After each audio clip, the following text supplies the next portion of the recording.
Kumusta sa inyong lahat? Dito naman tayo sa vlog natin ngayon gabi sa Batang Quiapo. Buksan unang-una sa lahat, ito ay teaser video lamang para ma-update.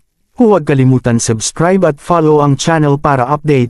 Ayon nga, nagkaroon ng rambulan sa selda kung saan patayin lahat ang grupo ni Tanggol, kaya ito lahat ng kasama ni Tanggol ay sugatan ito at pinagsasaksak ito. Ito si Tanggol ay walang magawa kasi nakakandado ito at kawawa ang mga kasama ni Tanggol, kaya ito si Tanggol ay panay sigaw sa mga pangalan ng mga kasama niya.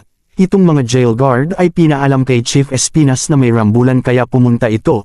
Lahat ng mga kaibigan ni Tanggol ay bagsak kasi pinagsasaksak ito, kaya dito nang nabuksan ang selda, rescue na agad si Tanggol at dito galit na galit ito.